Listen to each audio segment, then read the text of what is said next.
Assalamualaikum warahmatullahi wabarakatuh. Saya Alfi Rutus Syarifah dari Prodi BK ingin mempresentasikan mengenai peranan BK dalam penanganan dampak COVID-19. Nah, sebetulnya secara medis, BK tidak memiliki kapasitas dalam menangani COVID-19. Tetapi dalam tugas kemanusiaan, BK memiliki peranan penting dalam penanganan pandemi COVID. Apa sajakah itu? Mari kita simak uraiannya sebagai berikut. Apa itu COVID-19?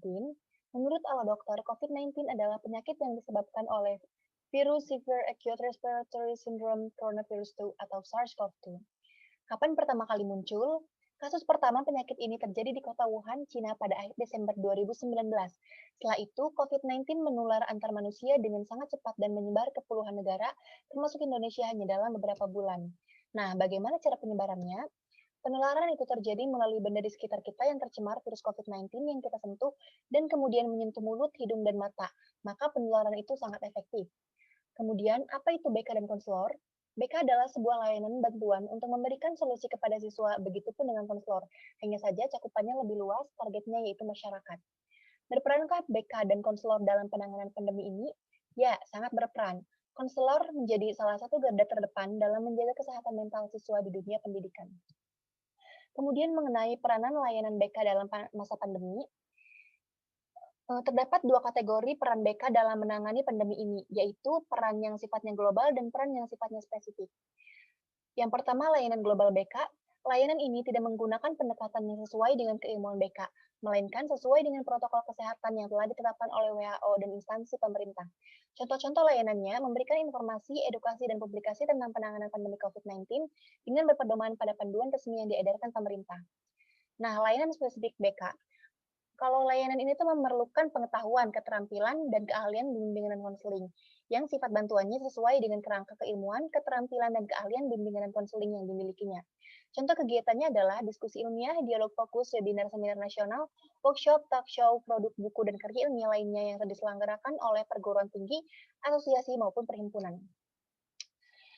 Kemudian salah satu masalah remaja saat pandemi COVID-19 adalah anxiety. Nah, pandemi yang datang secara tiba-tiba ini dan membentuk gaya hidup baru membuat masyarakat tidak siap menghadapinya baik secara fisik maupun psikis.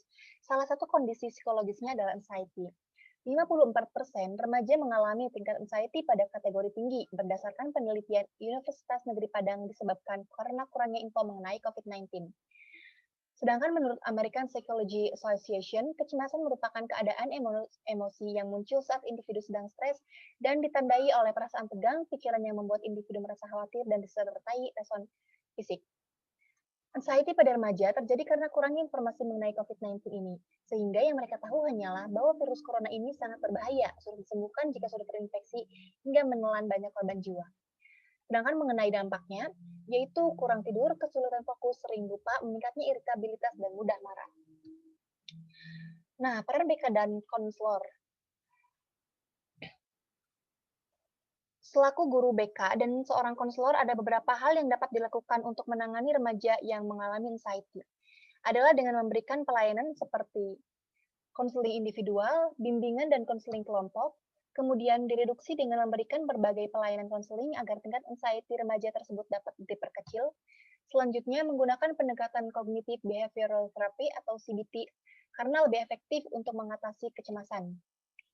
Dan yang terpenting, penguasaan teknologi informasi oleh konselor sangat dibutuhkan untuk tetap melaksanakan layanan BK bagi siswa dan masyarakat yang membutuhkan melalui perangkat canggih dan media-media daring.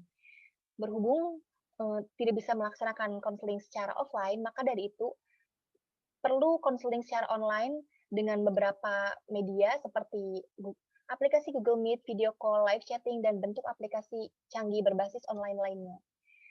Yang terakhir, kesimpulan dari presentasi saya adalah melihat dari fenomena yang ada, dampak pandemi COVID-19 ini meliputi berbagai aspek, baik dalam skala global seperti bidang ekonomi, politik, pendidikan, ataupun skala terkecil, yaitu individual.